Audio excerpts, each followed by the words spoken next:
Disclaimer, এই video থেকে বাচ্চারা দূরে থাকুন।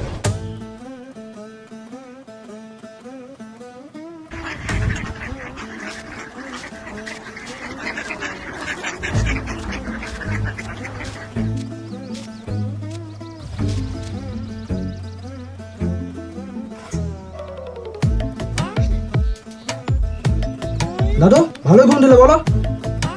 ভালোই ঘুমালাম। ঘুম কখনো খারাপ হয় নাকি? যতদিন ঠাকুমা বেঁচে আছে ভালো করে ঘুমিলাও। কেন দাদু কি সারা রাত ভোরেই ঘুমায় নাকি? কি বলছিস বেশালো? না মানে দাদু সারা রাত ঘুমায় না, ভোরের দিকে ঘুমায়। সকাল সকাল একটু ভালো কথা বল। আমি ভাবছি আমার পাঠাটাকে খাসি করে দেবো।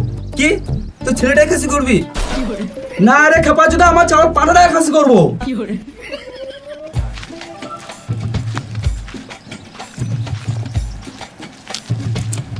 আমাদের পাঁঠার মাংসের ঘটনাটা শোনা। এ সবাই চুপ চুপ, অনেকদিন থেকে গল্প শুনি নাই।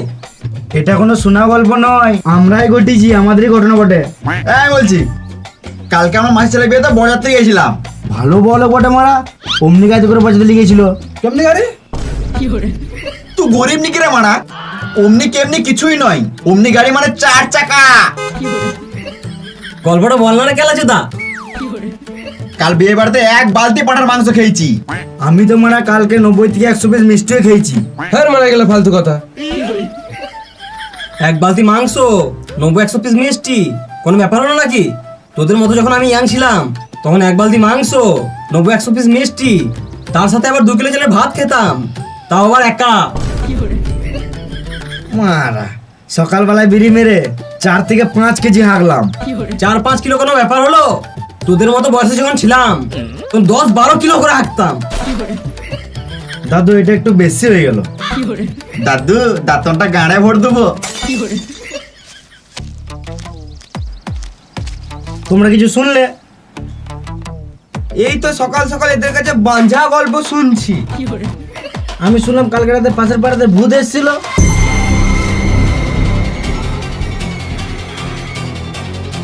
ভূত বলে কিছু হয় না মারা। এ খেপাচুদা, ও আমাদের গ্রাম সব থেকে শিক্ষিত আর বিশ্বাসযোগ্য ছেলে। ও কোনোদিন মিছে কথা বলে না।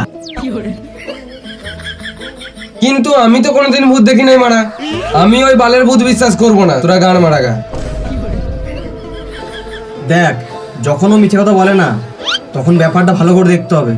আর একটা কথা মনে রাখবি, যখন কিছু রটে তখন কিছু তো বটে।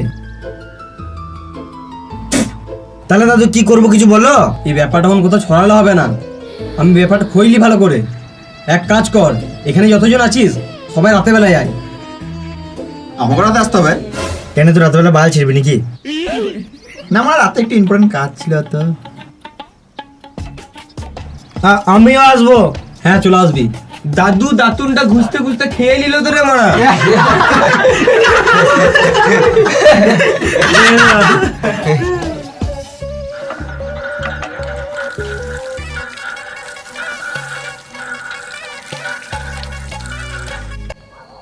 আমি একটু খোঁজ নিয়ে দেখলাম, শুধু পাশের পাড়াই নয়, আমাদের পাড়া বাদ দিয়েও বাকি পাশের পাড়াগুলোতেও ভূতের উৎপাত চলছে।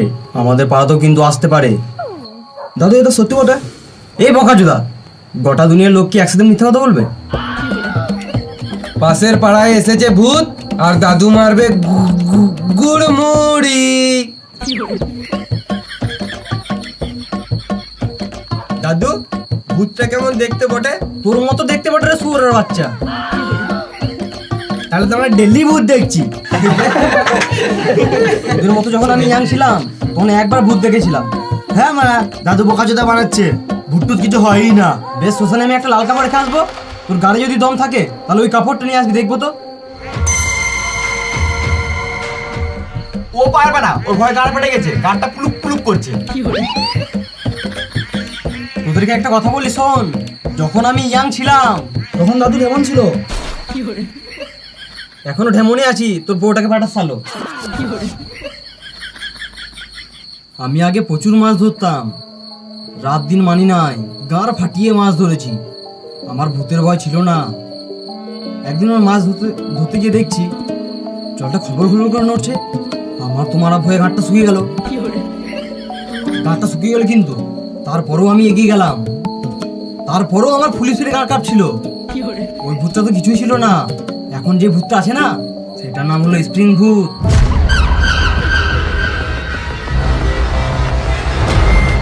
এর কপালে লাল আলো জ্বলছে, একে ধরাই যাচ্ছে না।